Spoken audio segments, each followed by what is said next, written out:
안녕하세요, 일렉트로캠입니다. 오늘은 좀 주식 얘기를 해봐야 될 것 같습니다. 테슬라 주식이 5% 이상 내렸기 때문입니다. 장후에 좀 올랐는데 그래도 5% 이상 내렸네요. 그래서 주식 얘기를 안 할 수가 없었습니다.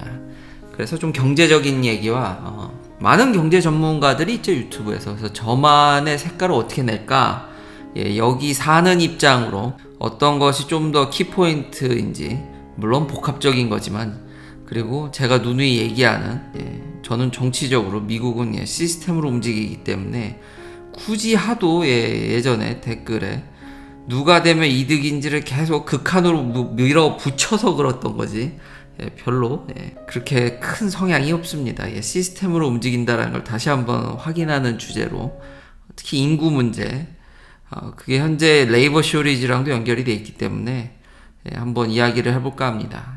쭈니 파파님 감사합니다. 오래도록 하도록 노력하겠습니다. 알로에님 감사합니다. 주식시장이 어렵죠. 어려운 이유가 페드가 오늘 레이트를 올렸으니 어쩔 수가 없겠죠. 이 주식시장이 역시 가해지는 한파는 역시 셉니다. 당연히 자금을 이제 빼게 되니까 주식시장이 가라앉는 건데, 제가 그럼에도 이렇게 바이앤홀드 전략을 좀 더 추천하는 이유는 상승장 때 그걸 맞추기가, 타이밍을 정확히 맞춘다라는 건 어렵기 때문에, 미국 주식은 단타를 치게 되면 세금 문제도 있기 때문에 제가 그래서 그랬던 건데 참 어렵습니다. 그리고 페드가 이렇게 레이트를 올린 이유는 인플레이션 그리고 고용이 너무 탄탄하다는 겁니다. 0.75나 올려서 지금 타겟 레인지가 3.75에서 4%입니다. 와, 미국이 3.75에서 4%, 이게 말이 되는 레이트인지.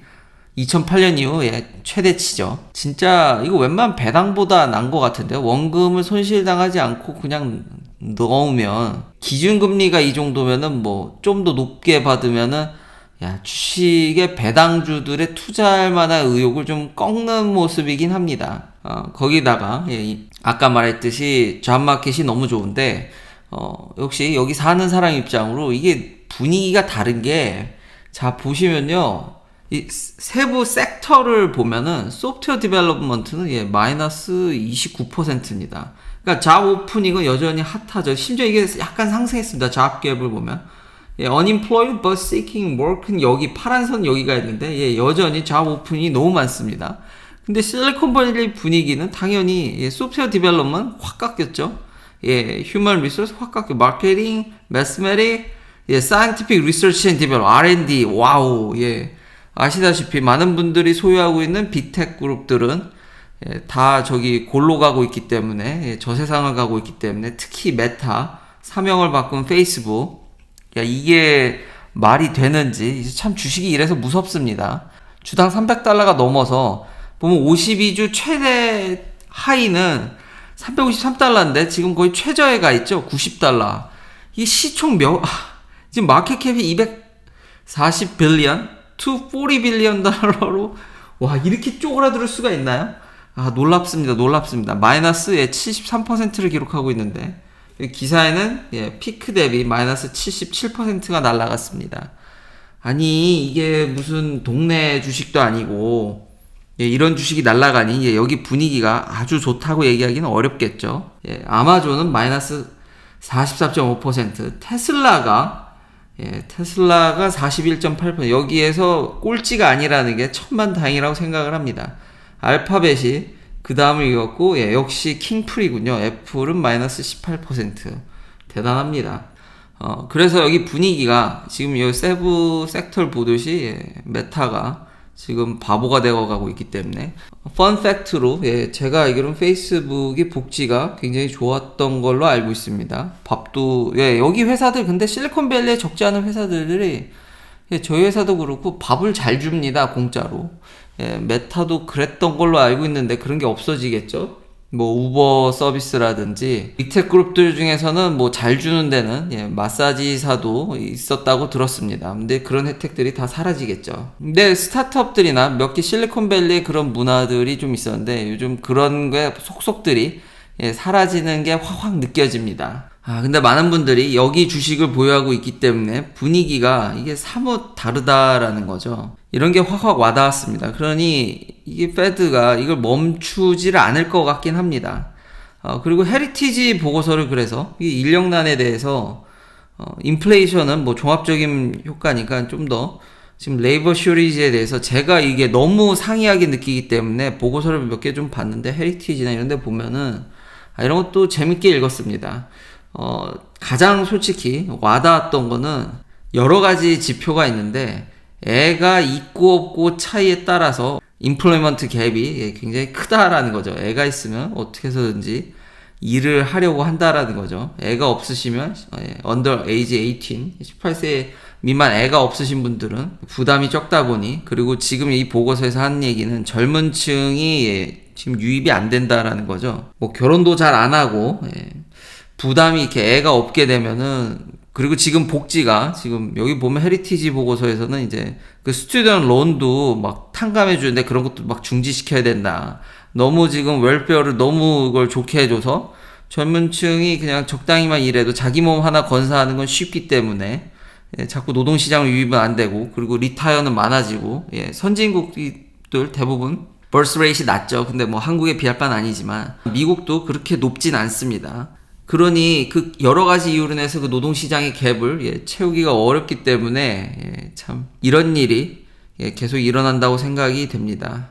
그래서 다시 한번 이게 참 와닿더라. 그렇죠? 참 싱글이면은 지금 현재 상황에서 다시 잡마켓으로 돌아올 만한, 그리고 또 하나 현재 정부가 텍스를 올리려고 하니까 근로 의욕을 꺾는 것도 뭐 있는 편이죠.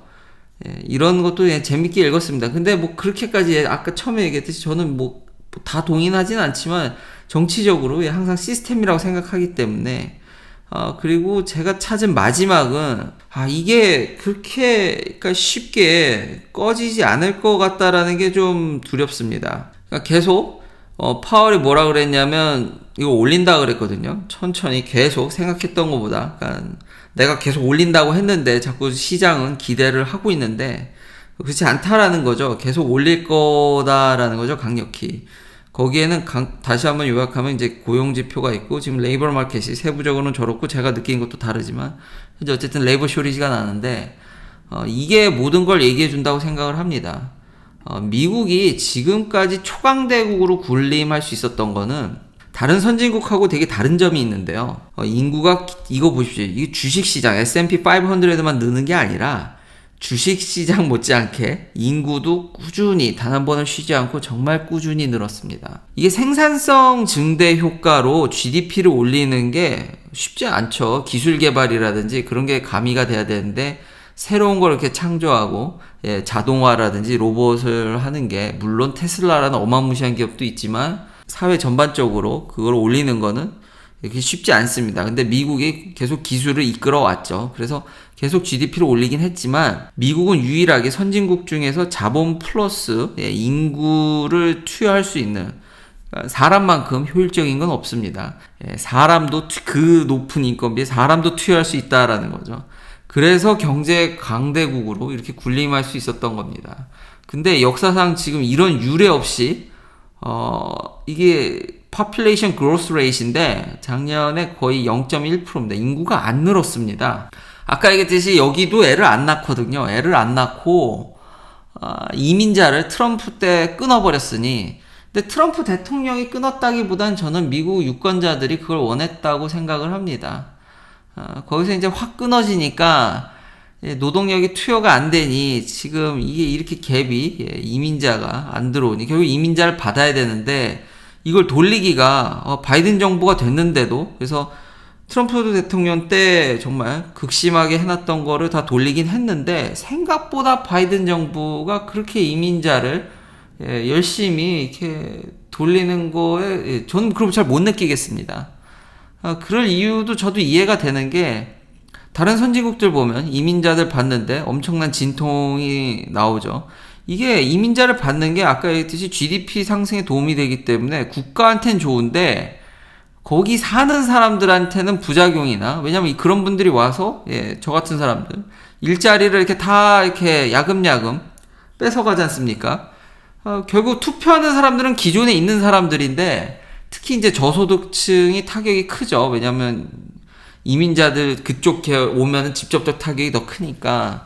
근데 그 투표하시는 분들이 이렇게 좋아할 리가 없죠. 그러니까 바이든 정부도 섣불리 트럼프 정부 때도 안 받은 게 아니거든요. 그러니까 임금이 높거나, 그러니까 좀 교육 수준이, 그러니까 미국에 정말 도움이 되는 과학자라든지 이런 데는 여전히 문호가 완전히 오픈되어 있었습니다. 미국에 도움이 된다라는 사람들은 여전히 받았는데, 그 외에 저소득층의 타격이 크니까 거기를 컷한 거죠. 근데 바이든 정부도 생각보다 돌리긴 돌려가고 있는데, 그러니 여기 소상공인들이 쉽지가 않죠. 제가 진짜 놀란 게, 그러니까 여기 사는 입장으로 여러분한테 체감할 수 있는 게 되게 공실이 많아요. 그리고 제가 여러 번 얘기하지 않습니까? 그러니까 레스토랑 가면 제가 한국 가서 느낀 게 너무 싸다고, 여기 너무 비싸다고. 진짜 뭐 한번 앉아서 먹으면 너무너무 비싸서 제가 삼겹살 먹고 뒤집어진 얘기라든지 이게, 와, 도대체 뭐만 앉아 먹으면은 10만원 한국 돈으로 그냥 그렇게 팬시하지 않는데도, 그렇게 받는데도, 그 웬만한 데가 다 그렇게 받는데도 음식점이 다 망해 간다는 겁니다. 그 구하기가 어려워서. 누군가는 서빙을 해야 되고, 근데 그 친구들이 잘 일도 열심히 안 해주고, 미니멈 페이, 미니멈 웨이지도 엄청 높고, 그렇게 비싸게 받는데도 적자가 많이 나서 그 공실이 점점 늘어나더라고요. 여기도 보면 생각보다. 그래서 좀 놀라웠습니다.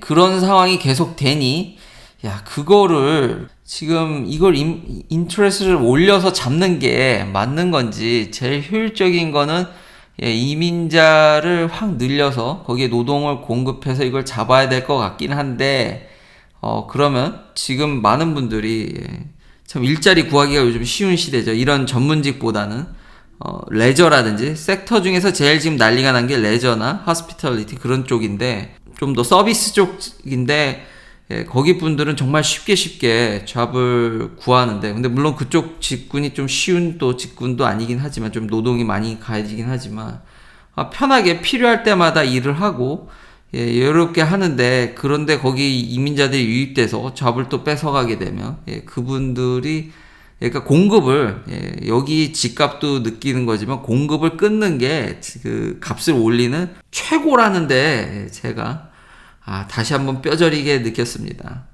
그래서 여기 분위기가 이래서, 이게 결론은 쉽사리 고용이 쿨링오프 되진 않을 것 같고, 빅테크 분위기는 이렇다라는 거죠. 이래서 예정대로 갈 확률이 이제는 좀 높아진 것 같습니다. 물론 이것 때문에, 다시 한번 이것 때문에 일어난 건 아니고 다 복합적인 거지만, 이게 지금 현재 가장 큰 영향을 주지 않나라는 생각이 듭니다. 마지막은 오늘 좀 미국의 이런 노동이라든지 인구적인 면에 대해서 더 많이 얘기를 했는데, 진짜 근데 다시 한번 미국은 진짜 이게 대단했던 것 같습니다. 단 한 번은 이걸 찍어보질 않았다는 게, 어떻게 인구가 이렇게 최근까지도 이렇게 늘을 수 있는지. 정말 많은 선진국이 다시 한번 이민자를 받으면서 진통을 겪는데, 거기 사시는 분들 그래서 다 반대를 하죠. 한국뿐만이 아니라 대부분 나라들이 그렇습니다. 근데 미국이란 나라가 이거를 계속 받을 때, 지금은 그렇지 않지만 꾸준히 받을 때는 한국의 광역시만큼 100만 명 이상을 매년 수용하는 나라였거든요. 이 큰 나라가. 그리고 그걸 나라에 이걸 엮어낸다라는 게, 그렇기 때문에 미국이 참 강했는데, 이게 어떻게 될지 지금 현재 있는 사람들이 뭐 그렇게 썩 우호적이진 아니어서, 미국 내에서도. 그래도 국력이 강화되려면 저는 그래도 미국이라는 나라를 생각하면 이민자가 더 늘어야 된다고 생각을 하는데, 과연 그게 쉬울지. 다시 이제 마지막은 돌아와서, 제가 인트로나 아우트로 영상에도 쓰겠지만 두 차 다 지금 FSD 베타 6.2.4를 받았습니다. 근데 지금 이미 6.9.3을 뿌리고 있더라고요. 그래서 조만간 저도 금방 받지 않을까. 생각보다 빨리 2.4를 받았는데, 일단 써본 소감은 버그가 픽스됐다고 하는데, 아직 제가 별로 못 써봐서 그렇게 큰 차이를 못 느끼겠습니다. 근데 지금 3을 받은 사람들이 인플로이가 아닌 사람인 것 같은데, 다들 일단은 호평 일색입니다. 근데 일론 머스크는 좀 더 폴리시 좀 가다듬어야 된다고 하지만, 전에 얘기했듯이 이거 굉장히 머리가 날아갈 거라고 얘기를 했죠. 근데 좀 더 메이저 릴리즈를 하기 전에 좀 약간 좀 고쳐야 될 부분을 고치려고 하는 것 같습니다. 그래서 간을 보는 것 같은데, 또 이러면 로보택시급은 아니지 않냐 뭐 비판이 있을 수 있는데, 여기 이미 적응을 해서 이게 성장해가는 모습에 반했다고 생각하면 좀 더 이해하기 쉽지 않을까. 그리고 안 된다라는 게 웬만한 데는 다 해주고, 저는 그렇게 느낍니다. 근데 이게 동네마다 다르다는 점. 근데 웬만한 거는 다 해주고 이 안 되는 포인트들이 보여지거든요. 거기서 힘들어하는 거기 때문에 이번에 69.3이 얼마나 진전됐는지 이번 버전과 2.4랑 3도 받는 즉시 업데이트를 하도록 하겠습니다. 긴 영상 시청해주셔서 감사합니다. 내일도 테슬라 관련 이야기들로 찾아뵙겠습니다.